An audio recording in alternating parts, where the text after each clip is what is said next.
you consider this week a bruising for crypto at large, or not?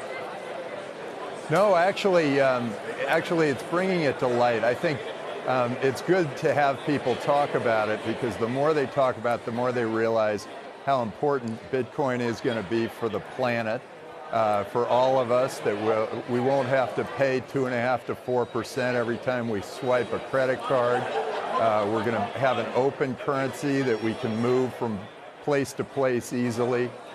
I think we're all going to be better off once people start to really understand what's going on. This is one of the best things that's ever happened to us. It's one of the greatest opportunities we've ever had.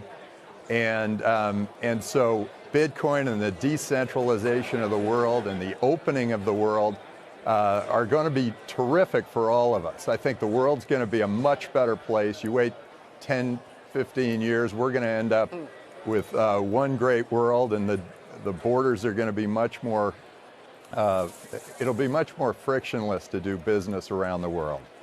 And we'll all benefit from it. What about the argument that we're really now in a post-Bitcoin environment when we're talking about crypto? I mean, on the one hand, yes, Bitcoin was the brand associated with cryptocurrency, but on the other, it's been kind of volatile. You've got Facebook now at least putting Libra forth. It seems inevitable that governments are going to put some level of regulation on cryptocurrency, even as they embrace it. Is it time to get beyond talking so much about Bitcoin when we talk about crypto?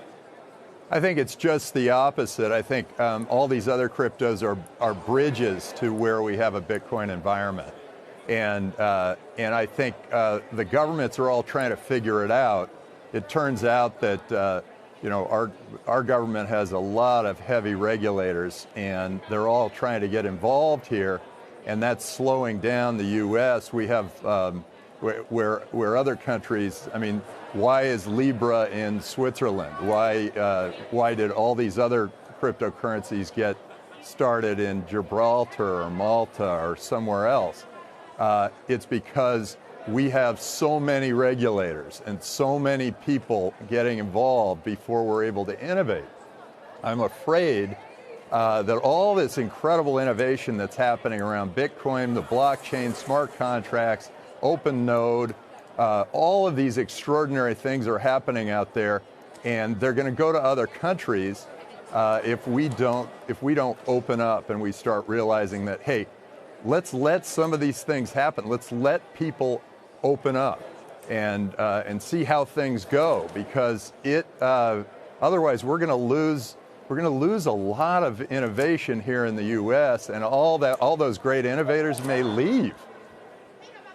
But doesn't there have to be some level of regulation here? I mean, we've seen through Facebook, Cambridge Analytica, and other incidents what happens when there aren't some guardrails on data on the internet in general, personal data. I mean, what sort of personal information or data is more valuable than digital currency? I know you're for openness and letting 1,000 million flowers bloom, but don't there have to be some gardeners here?